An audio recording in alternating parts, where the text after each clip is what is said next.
okay? None of us are angels.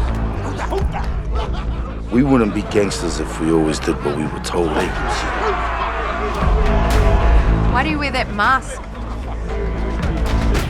So you can see who I am.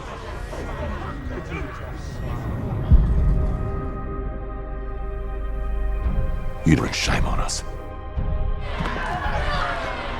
We'll look after each other, okay? Me and you.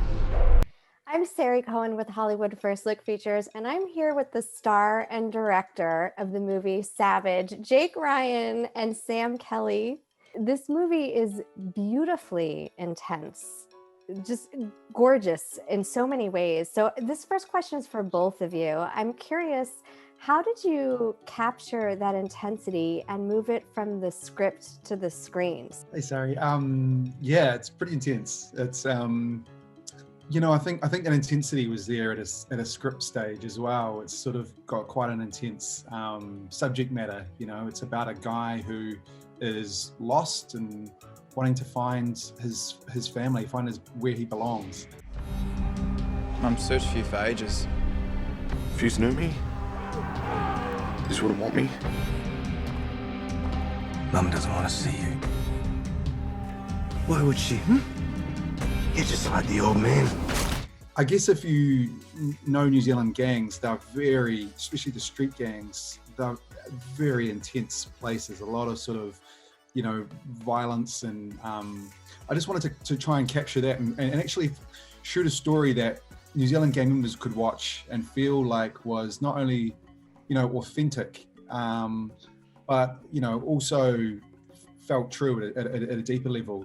I think the fact too that this is based off, real stories and about real people and real experiences. And then when I got to meet a lot of the guys that it was based around and their era, these big, strong, tough men that had gone through that system and suffered that abuse and been through, through hell and back to get where they are now. I think there's that adds a sense of weightness on you as a performer, because you have an obligation to tell a story. That tell these stories of someone in particular, and knowing that it's an important story for them and a voice that no one's given them before. So it was just sort of knowing that and the importance. And look, John Toohey spoke to a lot about. He kept reminding. It was a big thing for him that It was an honour for us to be chosen to tell this story that was quite controversial, and no one had really gone down that path before. And so there was definitely just an obligation to get it right. And hopefully, to me, the most important, well, the only people that are really important to were the guys that we were telling the story about, the guys that had suffered that kind of abuse. So, and the response was amazing from them. So hopefully we did it justice and got their story out there. What do you think were this character's defining moments? There's a few moments that stand out for me. And obviously, we in the movie, like getting sent from home and his father allowing him to go to a Borstal home. I think that was a major shift for him. Again, then in the Borstal, suffering the abuse that they did, there's a great big turning point there.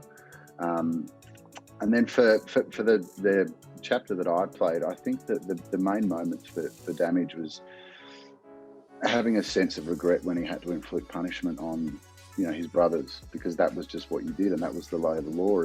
And the other one too, a big thing for Damage was that the scene with his brother in the car, where he's desperately trying to reach out for some connection with his family, but he doesn't know how. He doesn't know how to. His reactions, if anything, drive it away. And to hear that his mum doesn't want to see him when all he wants to do in life is to go back to his mum.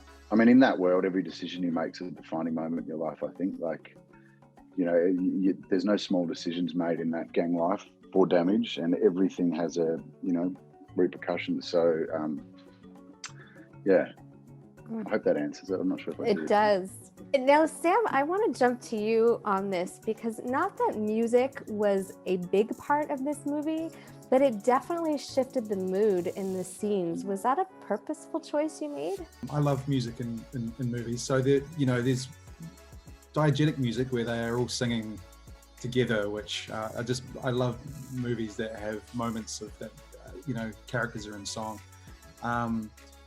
And that's part of, I think, gang culture as well in New Zealand. You know, the getting together and playing guitars and singing old classics. It's part of this real communal bonding experience, which brings. And it's important, I think, to show that light along with darkness. But then, in terms of the score, Ali Lieberman, who did the score, it was his first feature ever, and I was really stoked to find him. He, you know, basically works with these textures that he creates on his guitar, putting it through a loop pedal, and it's a really different sort of soundscape because it's all everything's sort of coming from this guitar, and it sounds like because he can manipulate the sounds, it sounds like violins and pianos and all sorts of things. But he's a real genius, and it was a absolute pleasure with him working out how to find the right emotion for each scene, the emotional problem solving. And he's just very sensitive and a beautiful collaborator. I think this movie is incredible, and I thank you both for making it. Everyone, make sure you go check out Savage. It's available now. I'm Sari Cohen. See you next time. You got this. I got it. I'm your Sarge.